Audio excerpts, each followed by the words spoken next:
Chapter 20. Look at these dogs, shit subhuman serfs. Look at these pathetic lower-tier creatures. If only indeed war would come and wipe these miserable, ugly cripples out of existence. Death is better than life this poorly formed.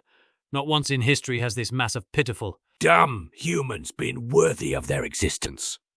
Nietzsche, the insane philosopher, once said that turning the world upside down and letting the weak live was the greatest mistake, and I, too, agree that most people should die just because I hate them. But sometimes the strong love the weak.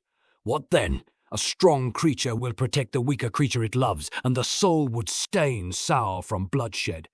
But these disfigured life forms, are they worth anything at all but trouble if higher creatures lack the space to live, eat, and breed? Wipe them off the surface, stomp them into the ground, mince their flesh with spices added, put them on a steak and grill them. Put them on the electric chair and rattle them funny with their eyes popping out of the boiling sockets. I hate this stinking kind of art. Oh, so much. Eat them. Eat your own kind, the cycle and recycle of life. Why should we not?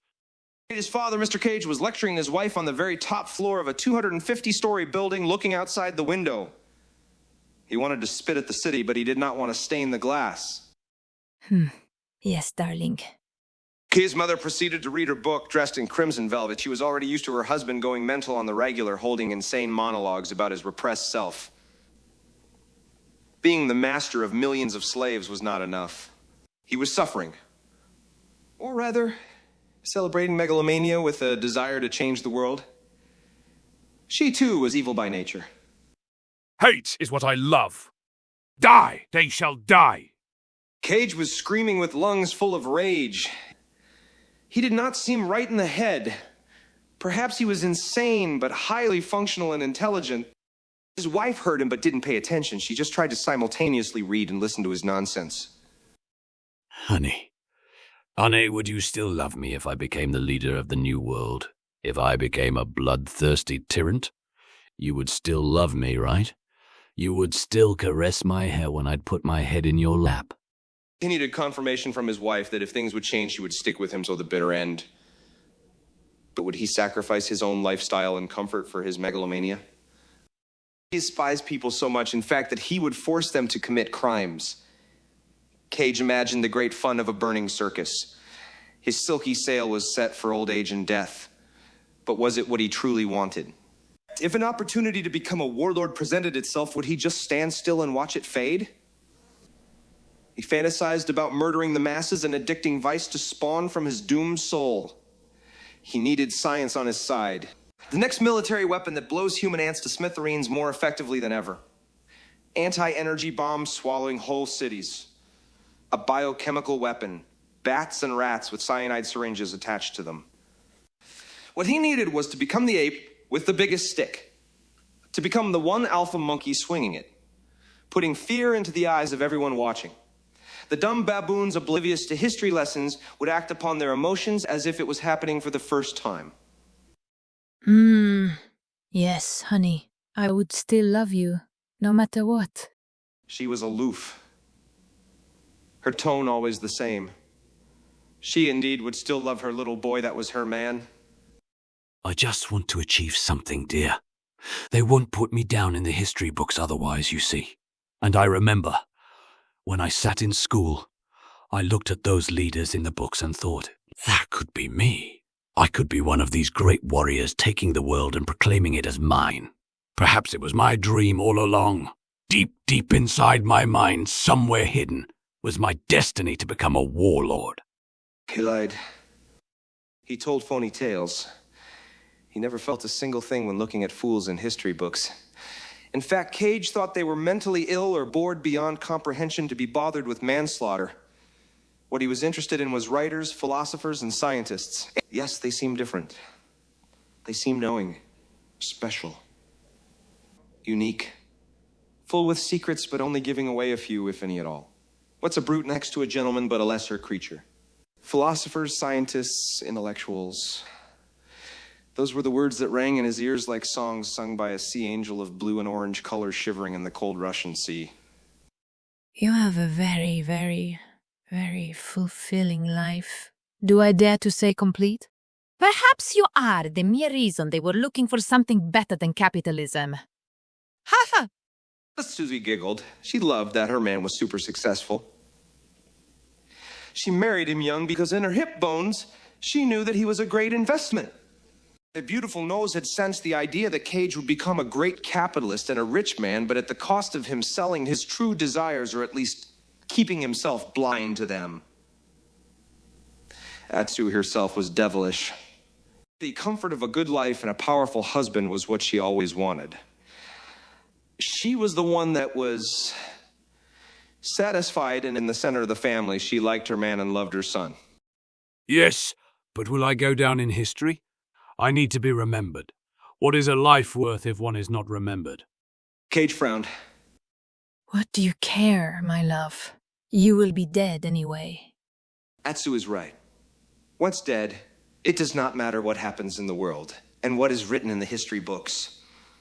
20 minutes till your speech, sir. A buried voice announced after 3 knocks behind the door. My love, my beautiful Rose. Cage looked at his wife's fabulous hips.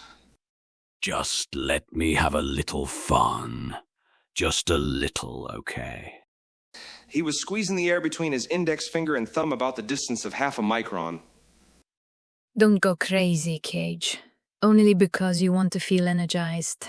Please do not go mad. It will be no good if you rage and shred the poor politicians of the West to pieces. We both know nothing will change. It is not your job to change anything. It is the job of the people of this world to finally evolve and become smarter. Please, my love. Please think of yourself in a loving way. Please, think of me in a loving way, and do not go on a heated verbal rampage. Please be cool and do not run. She had seen him go wild, screaming with his hair vibrating and spit flying all over the room. She knew Hitler, that fool, had inspired him. You bitch! You will not tell me what to do. Cage imagined screaming at his wife violently. He imagined the whole scene from a third-person perspective, looking at the two of them from the side with a peculiar amusement as if it was a show written, directed, and starred in by Cage himself. The Wife Beater. Seemed like a proper title for a show about a man abusing his wife because of his own faulty nature. I guess I will just do the usual tap dance, my love. I believe it is the very first time I feel actual, real political power in my career. Do I dare to say such a thing? But it is true. My love, I could start a bloody war. The war of the world. A world war. The real bloody hell with the earth splitting wide open from bombs, turning into a medieval image of hell with people falling sideways all over the place. I could be the cataclysm for the total Krieg. My dear, even that feels slightly exciting. To be on the verge of such a night. Cage went silent and remembered a little poem. Just a few verses, really. He had been rhyming in his head for days. Hey, Satan, oh, please come and hold on to the horns of your daddy! Yes. Remember that one speech last October? That's who giggled. Which one was that? No, I don't recall it. Cage's eyebrows danced. Intrigued. The one where you told the General Secretariat that he could kiss Hitler's ass. I think I said lick Hitler's ass. Cage thought back to the day where he had indeed spat words like he had spicy peppers on his tongue. What's the difference anyway? Atsui placed the book she was holding in her lap and prepared for a lesson. Well, dear, would you rather kiss or lick Hitler's ass? He smiled like a sack full of potatoes, but the potatoes were a farce. In fact, he smiled like a sack full of nothing but shit of the utmost purity. What's the point of this all? His wife felt angered. Did you know that Hemingway called some of the presidents faggots?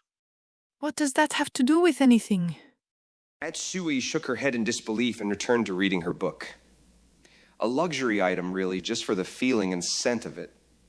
She loved books made from paper. She remembered that once when she was much younger and had just fallen in love.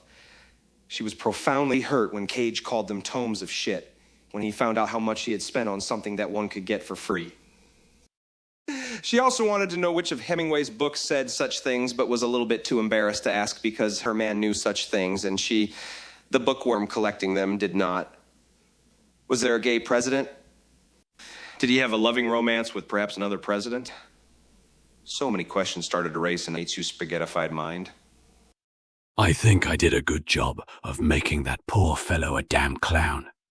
I destroyed him in front of everyone. Cage did enjoy outwitting everyone just for the kick of it. It was his way to battle the endless, gruesome incompetence. Sir, 10 minutes till your speech. The invisible voice behind the doors spoke. Well, I guess I will get going then. Take care, my love. Cage kissed his beautiful wife passionately on the lips and left.